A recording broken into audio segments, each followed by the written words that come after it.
I would like you all to take a second and imagine being taken from your families, confined to a space the size of your living room, and forced to perform for strangers every day.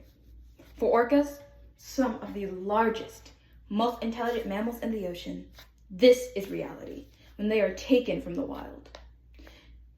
Taking orcas from the wild not only harms the animals themselves, but also the marine ecosystems and negatively impacts the environment around them.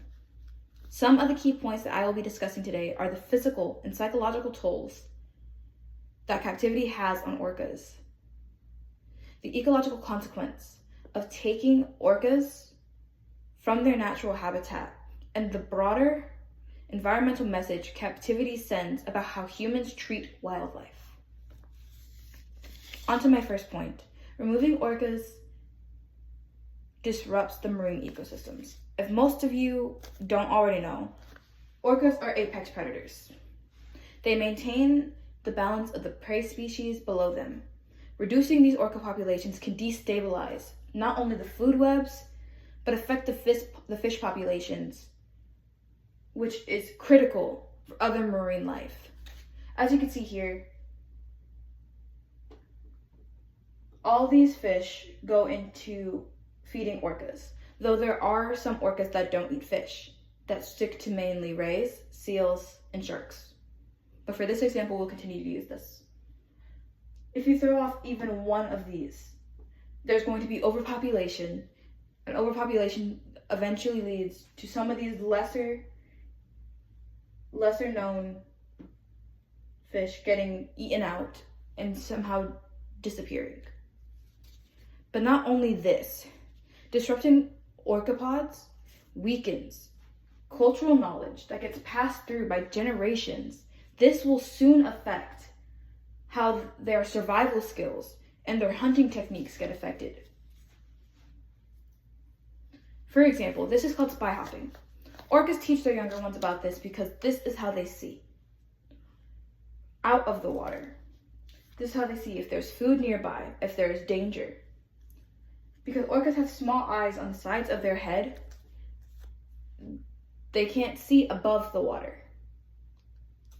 So this is what spy hopping is for. But a great hunting technique that is taught is called wave washing. What you see here is a group of orca creating a giant wave.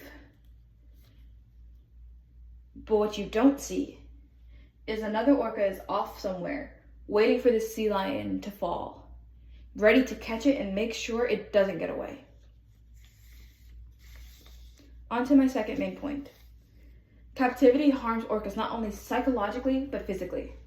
Captive orcas tend to live shorter lifetimes than those of the wild populations. Though there is a known orca by the name of Corky 2 that is 60 years old today in captivity, this is not the normal. Most captive orcas don't even make it to 25. While wild populations of males and females can live up to 80, 90 years, if healthy. Stress from the confinement leads to abnormal behaviors such as aggression and self-harm.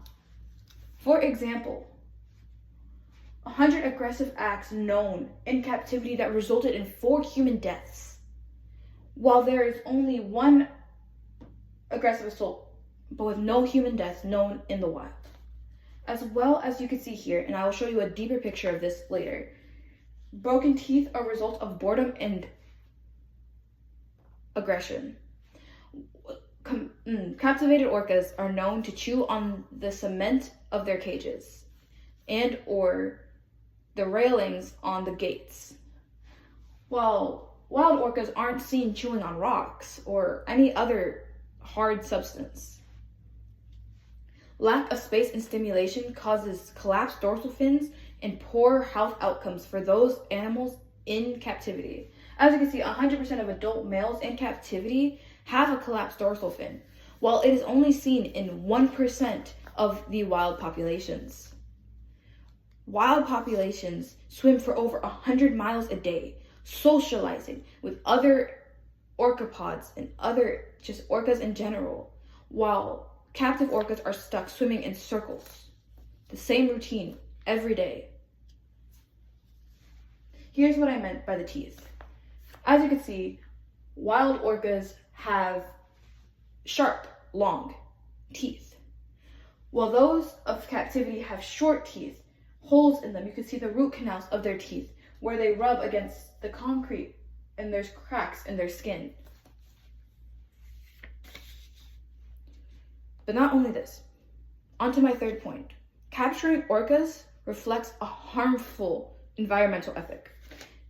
It prioritizes entertainment and profit over ecological balance and animal welfare. This is not a seen behavior in the wild. This is taught to them with commands and enrichment, hoping that they will continue to follow. Because sometimes that's how they get a lot of their meals per day, is performing these acts.